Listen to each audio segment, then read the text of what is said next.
সবাইকে সংবাদ এক নজরে স্বাগত। সঙ্গে আছি শেখ সাব্বির হোসেন।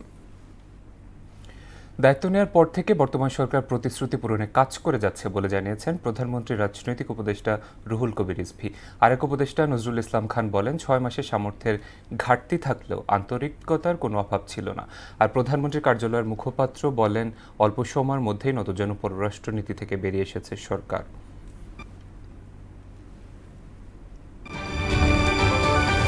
বাংলাদেশে আল কায়েদার তৎপরতা নিয়ে জাতিসংঘের প্রতিবেদন সরকার আমলে নিচ্ছে না বলে জানিয়েছেন স্বরাষ্ট্রমন্ত্রী। তিনি বলেন, প্রত্যাশা অনুযায়ী না হলেও সরকারের 6 মাসে আইনশৃঙ্খলা পরিস্থিতির যথেষ্ট উন্নতি হয়েছে। এ সময় অর্থমন্ত্রী জানান, চলতি বছরেই সরকারি চাকরিজীবীদের নতুন পে স্কেল বাস্তবায়ন করা হবে। ভারতে অবস্থানরত দণ্ডপ্রাপ্ত সাবেক প্রধানমন্ত্রী শেখ হাসিনা কোন স্ট্যাটাসে সেখানে আছেন সে বিষয়ে বাংলাদেশ জানে না বলে মন্তব্য করেছেন চিফ প্রসিকিউটর আমিনুল ইসলাম। এদিকে ৭১-এ মানবতাবিরোধী অপরাধ মামলার আসামি আবুল কালাম আজাদের আপিল শুনানি ৩১ আগস্ট নির্ধারণ করা হয়েছে।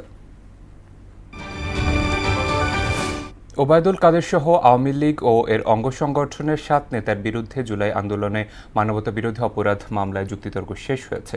মামলাটি এখন রায়ের জন্য অপেক্ষমান রাখা হয়েছে। এদিকে নতুন আরেক মামলায় ৩ সাংবাদিককে হাজির করার পরোয়ানা জারি করেছেন ট্রাইব্যুনাল। রাজধানীতে গ্যাসের জন্য ঘণ্টার পর ঘণ্টা পাম্পে অপেক্ষা করছে মানুষ। 2 ঘণ্টারও বেশি সময় থাকতে হচ্ছে লাইনে। অথচ এই সময়ে একজন সিএনজি চালকের কাছে পরিবারের জন্য আয় করার সময়। গ্যাস সংকটের ভোগান্তির পাশাপাশি কমে যাচ্ছে তাদের দৈনিক আয়ও। যুক্তরাষ্ট্র ও ইরানের মধ্যে যুদ্ধবন্ধের লক্ষ্যে করা সমঝোতা স্মারক MOU এর মেয়াদ শেষ হচ্ছে আজ। তবে সমঝোতার শর্ত বাস্তবায়নে দুদেশের বিরোধ এখনও কাটেনি, বরং হরমুজের নিয়ন্ত্রণ নিয়ে নতুন করে তৈরি হয়েছে উত্তেজনা। ডারউইন টেস্টে বাংলাদেশের কাছে 9 উইকেটে হারের পর বড় শাস্তির মুখে পড়েছে অস্ট্রেলিয়া। ধীরগতির ওভাররেটের কারণে বিশ্ব টেস্ট চ্যাম্পিয়নশিপে তাদের 4 পয়েন্ট কাটা যেতে পারে। প্রথম টেস্টে অজিরা নির্ধারিত সময়ের চেয়ে 4 ওভার কম বোলিং করায় এই জটিলতায় পড়েছে। এই ছিল সংবাদ এক নজরে। সবশেষ খবর সবার আগে জানতে মোহনার সাথেই থাকুন। এতক্ষণ সঙ্গে থাকার জন্য ধন্যবাদ সবাইকে।